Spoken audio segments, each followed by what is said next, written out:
चलिए हाय बच्चों, आप सभी को स्वागत है फ्यूचर ऑनलाइन क्लासेस सोनपुर में। चलिए सभी बच्चों को मेरी तरफ से good morning good morning good morning good morning. सभी बच्चों को मेरी तरफ से गुड मॉर्निंग। आप लोग कैसे हैं? आई होप सभी बच्चे अच्छे से होंगे, सभी बच्चे मन लगा कर पढ़ाई कर रहे होंगे, सभी बच्चे के एग्जाम का प्रिपरेशन बहुत ही अच्छा से चल रहा होगा। जैसा कि आप सभी को मालूम चल गया होगा, बिहार डीएलएड एंट्रेंस एग्जाम 2026 का बात करें तो उसका आंसर की आउट कर दिया गया है। आई होप सभी बच्चे को जितना ईमानदारी से साल भर मेहनत किए होंगे उस ईमानदारी के अनुसार आपका आंसर की में बहुत ही अच्छा मार्क्स आया होगा और सभी बच्चे आंसर की के मार्क्स के द्वारा आप सभी बच्चे सेटिस्फाइड जरूर होंगे जितना मेहनत किए उसके अनुसार। ओके, तो अगर बात करें अगर कोई भी बच्चे अगर अभी तक आंसर की अगर नहीं चेक किए हैं तो जितना चाहे जल्दी आंसर की चेक कीजिए और आंसर की के द्वारा जितना भी मार्क्स आप सभी का बन पा रहा है, जितना मार्क्स बन रहा है, सभी बच्चे उस मार्क्स को इस वीडियो के कमेंट में नीचे जरूर बताइएगा तो सर इतना मार्क्स हमको बन पा रहा है। ओके, और दूसरा चीज याद रखिएगा, जो भी बच्चे अगर आंसर का ऑब्जेक्शन करना चाहते हैं तो जितना चाहे जल्दी मेरे बच्चों क्या कीजिए तो आंसर का ऑब्जेक्शन कर लीजिए, क्योंकि ऑब्जेक्शन क्या है 2 जुलाई 2026 से लेकर 5 जुलाई 2026 तक चलेगा, जिसमें से 2 जुलाई 3 जुलाई तो चला गया और 4 से 5 जुलाई यानी लगभग 2 दिन ही बाकी है। यानी आज और कल में जितना चाहे जल्दी मेरे बच्चे जो भी क्वेश्चन का जो भी आंसर का ऑब्जेक्शन करना चाहे जितना चाहे जल्दी वो सभी आंसर का ऑब्जेक्शन कर लीजिए। उसके बाद 2 दिन के बाद आपको समय नहीं दिया जाएगा, यानी 5 जुलाई 2026 के बाद आपको समय नहीं दिया जाएगा। ओके, तो जितना चाहे जल्दी मेरे बच्चों 2 दिन में आप जितना चाहे आप क्वेश्चन का ऑब्जेक्शन करना चाहते हैं, आंसर का ऑब्जेक्शन करना चाहते कर लीजिए, क्योंकि आप जानते हो पर आंसर का ऑब्जेक्शन करने के लिए आपको 50 रुपया लगेगा, 50 रुपीज। ओके, तो आज के इस सेशन में सबसे बड़ा मुद्दा है, सबसे बड़ा बच्चे का सवाल है, जो भी आंसर के द्वारा मार्क्स अच्छा बन पा रहा है जिस बच्चे को, तो वो सभी बच्चे कमेंट में ये जवाब दे रहे हैं। टेलीग्राम हो गया, व्हाट्सएप हो गया, मैसेज हो गया, फोन से सभी लोग पूछ रहे सर आखिरकार काउंसलिंग कब होगा, काउंसलिंग कब होगा, काउंसलिंग फी कितना लगेगा और काउंसलिंग डॉक्यूमेंट क्या क्या लगेगा। यानी जब हम लोग काउंसलिंग करवाएंगे तो उसमें क्या क्या डॉक्यूमेंट को हमको ज्यादा जरूरी होगा, क्योंकि सबसे बड़ा सवाल ये है कि अगर मान लीजिए अगर काउंसलिंग शुरू हो जाए तो जब तक अगर आप पहले से आप डॉक्यूमेंट रेडी करके नहीं जाइएगा, क्योंकि काउंसलिंग में लिमिट समय रहता है, बहुत ही कम समय दिया जाता है, इसीलिए पहले से आप सभी बच्चों को क्या करना है तो डॉक्यूमेंट रेडी करना है और जैसे काउंसलिंग शुरू हो जाए तो फटाफट सभी बच्चों को क्या करना है काउंसलिंग स्टार्ट कर देना है। ओके, तो बाद में ये जाकर नहीं सोचना तो ये सर मुझे ये मेरे पास नहीं, ये मेरे पास नहीं, इसीलिए जितना चाहे जल्दी ये सब बनाकर रख लीजिए और ये सभी डॉक्यूमेंट अपने फाइल में रख लीजिए, क्योंकि जब काउंसलिंग शुरू हो जाएगा आपको वीडियो बनना शुरू हो जाएगा और आप क्या कर सकते हैं, जैसे काउंसलिंग शुरू हो जाएगा तो जितना चाहे जल्दी अगर डॉक्यूमेंट रेडी रहेगा तो सभी बच्चे काउंसलिंग आराम से और अच्छे तरीके से कर सकते हैं। ओके, तो चलिए आज के सेशन में क्या सबसे बड़ा मुद्दा क्या होगा, तो काउंसलिंग कब होगा ये चीज के बारे में डिस्कशन करेंगे। काउंसलिंग फी कितना लगेगा और काउंसलिंग डॉक्यूमेंट कितना लगेगा। तो अगर फी का बात करें मेरे बच्चों, फी का बात करें तो ये हमेशा याद रखिएगा, फी आपको जाति वाइज यानी कैटेगरी वाइज आपको लगेगा। ओके, तो सभी चीज के बारे में क्या करेंगे, यही 3 चीज के बारे में क्या करेंगे तो आज के सेशन में डिस्कशन करेंगे। काउंसलिंग कब होगा, काउंसलिंग फी कितना लगेगा, उसके बाद काउंसलिंग डॉक्यूमेंट क्या क्या चाहिए। तो चलिए सभी चीज के बारे में हम लोग क्या करेंगे तो आज की सेशन में हम लोग डिस्कशन करेंगे। तो चलिए यहाँ पे अगर बात करें सबसे पहले आप सभी को तो ये सब मालूम चल गया होगा, ये सब बताने की कोई आवश्यकता है, लेकिन सब हम रिपीट कर देते हैं। आप सभी को मालूम चल गया होगा, क्या क्या मालूम चल गया होगा, तो आंसर की आप सभी का आउट कर दिया गया है। जितना अभी जो बच्चे आंसर की नहीं चेकिंग जितना चाहे जल्दी चेक कर लीजिए। उसके बाद रिजल्ट का बात करें तो जैसे आंसर की निकल जाती है मेरे बच्चों तो उसके लगभग क्या होती है तो एक सप्ताह के बाद आपका रिजल्ट भी निकल जाएगा। तो मान के चलिए 15 जुलाई से लेकर 20 जुलाई के बीच आपका क्या हो जाएगा तो इसका आंसर की इसका रिजल्ट आउट कर दिया जाएगा। काउंसलिंग कब होगा, उसके बाद काउंसलिंग फी कितना लगेगा और काउंसलिंग डॉक्यूमेंट क्या क्या चाहिए, सभी चीज के बारे में डिस्कशन करेंगे। तो देखिए अगर बात करें काउंसलिंग डेट, तो जैसे आपका रिजल्ट निकल जाता है मेरे बच्चों तो उसके एक दिन बाद से ही आपका काउंसलिंग शुरू हो जाती है। जैसे आपका क्या हो जाएगा, जैसे इस एग्जाम का रिजल्ट निकल जाएगा, परिणाम घोषित कर दिया जाएगा, तो उसके एक दिन बाद से क्या हो जाती है तो काउंसलिंग होना शुरू हो जाता है। तो काउंसलिंग अगर बात करें तो 20 जुलाई तक हो सके आपका रिजल्ट आ जाएगा, तो 20 जुलाई या 21 जुलाई से आपका क्या हो जाएगा तो काउंसलिंग प्रोसेस शुरू हो जाएगा। ओके, काउंसलिंग फी कितना लगेगा, तो मेरे बच्चों काउंसलिंग फी का अगर बारे में डिस्कशन करें तो ये तो कैटेगरी वाइज लगेगा, यानी जिस जाति से उसके अनुसार आपको पैसा लगेगा। तो अगर आप जनरल से है, ओबीसी से है, ईबीसी से या ईडब्ल्यूएस, अगर आप ये सब कैटेगरी से तो आपको काउंसलिंग फी कितना लगेगा तो 500। मेरे बच्चों काउंसलिंग फी कितना लगेगा, तो हमेशा याद रखिएगा 500 लगेगा। अगर आप पीएच या एससी एसटी से अगर ये सब कैटेगरी से, तो आपका काउंसलिंग फी कितना लगेगा मेरे बच्चों, तो हमेशा याद रखिएगा 350 लगेगा। तो यहां से 2 इंपॉर्टेंट बात याद रखिएगा, आपका जैसे आंसर की आउट कर दिया जाता है उसके 1 वीक बाद आपका रिजल्ट आ जाता है, लगभग मान के चलिए तो 20 से सॉरी क्या बोले, तो लगभग 15 जुलाई से लेकर 20 जुलाई के बीच आपका रिजल्ट परिणाम घोषित कर दिया जाएगा इस एग्जाम का। और जैसे आपका एग्जाम का परिणाम घोषित कर दिया जाता है उसके 1 दिन बाद से ही क्या हो जाती है मेरे बच्चों, तो उसका काउंसलिंग प्रोसेस शुरू हो जाती है। उसी तो काउंसलिंग के दौरान आपको मालूम चलेगा तो हमें कौन सा कॉलेज मिलेगा। तो क्या होती है 20 से 30 जुलाई के बीच आपका काउंसलिंग होना शुरू हो जाएगा। काउंसलिंग फी का बात करें तो हमेशा याद रखिएगा, अगर आप जनरल, ओबीसी, ईडब्ल्यूएस, अगर ईबीसी, अगर ये सब कैटेगरी से तो आपका काउंसलिंग फी 500 लगेगा। अगर आप पीएच, एससी, एसटी, अगर ये सब कैटेगरी से तो आपका काउंसलिंग फी कितना लगेगा मेरे बच्चों, तो 350 लगेगा, याद रखिएगा। ओके, चलिए अब हम लोग आगे देख लेते हैं।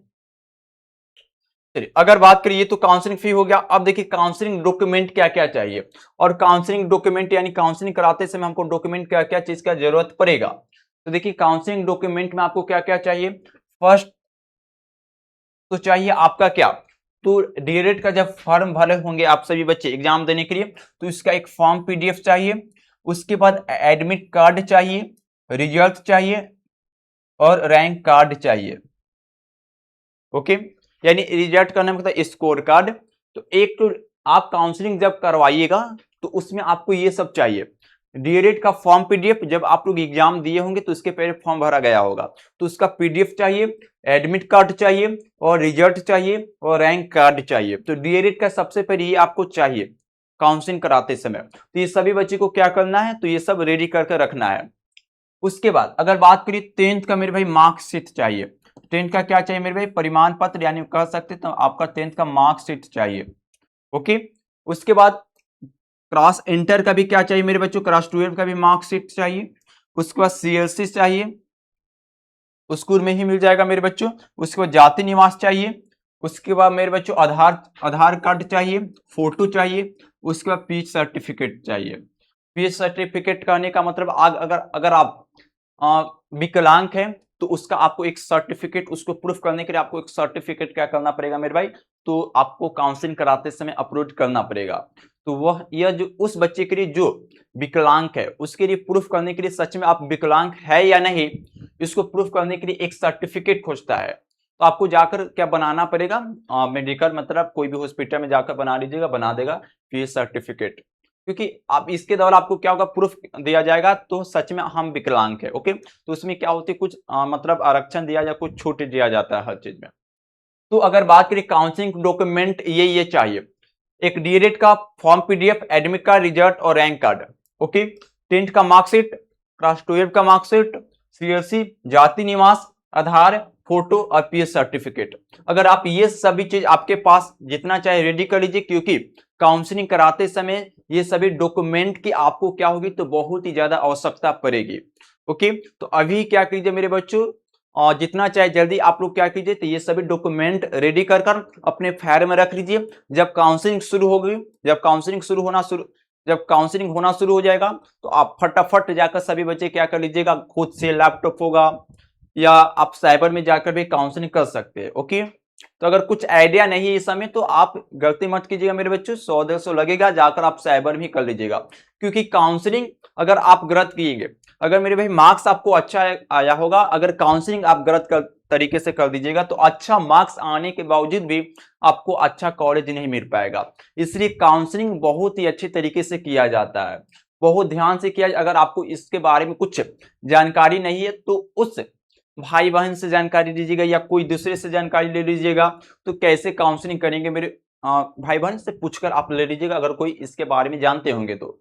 ओके, अगर इस सब के बारे में जानकारी नहीं, इंफॉर्मेशन नहीं है तो खुद से नहीं लीजिएगा। अगर यूट्यूब पर भी बहुत सारा वीडियो, उसके द्वारा भी आप क्या कर सकते हैं, तो काउंसलिंग बहुत अच्छे तरीके से कर सकते हैं, बहुत अच्छे तरीके से जानकारी दे दिया जाता है। अगर आप करना चाहते हो तो काउंसलिंग कैसे किया जाता है, तो आप इस वीडियो के कमेंट में आप जरूर जवाब दीजिएगा, सर एक काउंसलिंग कैसे किया जाता है, उस पर भी वीडियो बना दीजिए। बहुत जल्द काउंसलिंग कैसे किया जाएगा वो सभी चीज के बारे में प्रोसेस भाई आप सभी को क्या करेंगे तो समझा दिया जाएगा एक वीडियो बनाकर। ओके, तो अगर आप जितना चाहे जल्दी मेरे बच्चों ये सभी क्या करना है, आपको डॉक्यूमेंट रेडी करना है, क्योंकि आपको काउंसलिंग करवाने के लिए आपको ये सभी डॉक्यूमेंट की बहुत ही ज्यादा आवश्यकता पड़ेगी। इसके बिना आपका काउंसलिंग नहीं हो सकता है। तो जितना चाहे जल्दी मेरे बच्चों क्या कीजिए, डॉक्यूमेंट आप सभी बच्चे रेडी कर लीजिए, तैयार ये सब कर लीजिए। ओके, तो मेरे बच्चों आज के सेशन में हम लोग क्या डिस्कशन किए, आज के सेशन में डिस्कशन किए तो आखिरकार काउंसलिंग कब होगा उसका डेट के बारे में डिस्कशन किए, काउंसलिंग फी कितना लगेगा, उसके बाद काउंसलिंग कराते समय हमको क्या क्या डॉक्यूमेंट के दस्तावेज की हमको जरूरत पड़ेगा, सभी चीज के बारे में क्या किए तो आज के सेशन में हम लोग डिस्कशन किए हैं। तो आई होप आज के सेशन सभी बच्चों को अच्छा लगा होगा। और सबसे बड़ा जरूरी की ये बात है, तो जो भी बच्चे अभी आंसर के दौरान अपना मार्क्स नहीं कैलकुलेट किए तो जितना चाहे जल्दी आंसर के दौरान मार्क्स आप लोग जांच लीजिए। और सभी बच्चे जरूर कमेंट में आप इस वीडियो के नीचे दीजिएगा तो सर मेरा इस इतना मार्क्स बन पा रहा है। ओके ओके, कोई कम बेसी है कोई बात नहीं, सभी बच्चे को ये सब करना है। और दूसरा, जो भी बच्चे अगर आंसर का ऑब्जेक्शन करना चाहते हैं मेरे बच्चों 2 दिन समय है, आप जितना चाहे जल्दी 2 दिन में आप ऑब्जेक्शन कर लीजिए। क्योंकि अगर ऑब्जेक्शन कीजिएगा तो आप जानते होंगे अभी तक तो मालूम चल गया होगा, तो पर आंसर के ऑब्जेक्शन करने के लिए आपको 50 रुपया लगेगा। ऑब्जेक्शन आपको करने नहीं आता, ऑब्जेक्शन कैसे किया जाता है मेरे भाई, इसी चैनल पर हम खुद से अच्छे तरीके से ऑब्जेक्शन कैसे किया जाता है उसका वीडियो अपलोड कर दिए हैं, आप उस ऑब्जेक्शन कैसे किया जाता है देख सकते हैं। ओके, अगर आपको ऑब्जेक्शन नहीं करने आता है मेरे बच्चों उस वीडियो को देखकर आप ऑब्जेक्शन कर सकते हो कोई भी आंसर का। 2 दिन समय, जितना चाहे जल्दी ऑब्जेक्शन कर लीजिए, क्योंकि उसके बाद आपको समय नहीं दिया जाएगा। ओके, तो चलिए आज के सेशन हम लोग यहीं समाप्त करते हैं। आई होप सभी बच्चे को अच्छा लगा होगा। ये वीडियो को लाइक कीजिए, सब्सक्राइब कीजिए और शेयर भी कीजिए, क्योंकि जो भी बच्चे अगर इस वीडियो को जरूरत है उस वीडियो के पास उसके पास जाएगा और क्या अपना देखकर अपना क्या कर सकता है, तो थोड़ा सा उसको हेल्प तो इस वीडियो से कुछ मिल सकता है। ओके, तो चलिए मेरे बच्चों आई होप आज के सेशन आप सभी को अच्छा लगा होगा तो लाइक कीजिए, शेयर कीजिए और सब्सक्राइब कीजिए इस चैनल को। ओके, क्योंकि जब भी सब्सक्राइब करके रखिएगा तो जब भी यहाँ पे जो आपके एग्जाम की इंपॉर्टेंट चीज होगा आपको जब जानकारी दिया जाएगा तो सबसे पहले नोटिफिकेशन आपके पास चला जाएगा और उस वीडियो को देखकर आप क्या कर सकते हैं, तो जो भी इंफॉर्मेशन चाहता है आप इंफॉर्मेशन पा सकते हैं। तो चलिए आज के सेशन हम लोग यहीं समाप्त कर देंगे, कल फिर मिलेंगे कुछ नया चीज के साथ। तब तक सभी बच्चे मन लगा कर पढ़ाई करते रहिए और जीवन में सबसे ज्यादा जरूरी क्या है, खुश रहिए, क्योंकि खुश रहना जीवन में बहुत ही ज्यादा जरूरी है। और अच्छा भोजन कीजिए, क्योंकि अच्छा भोजन कीजिएगा स्वस्थ रहिएगा, पढ़ाई करने में मन लगेगा, क्योंकि हेल्थ पर भी ध्यान देना बहुत ही ज्यादा जरूरी की बात है। ओके, और खुश रहिए, खुश रहना बहुत ही ज्यादा जरूरी, खुश रहिएगा, पढ़ाई करने में आप सभी बच्चे को मन लगेगा। तो चलिए मेरे आप सभी को मेरे तरफ से बाय बाय, धन्यवाद, जय हिंद। सभी बच्चों को मेरी तरफ से लव यू। ओके, धन्यवाद, जय हिंद।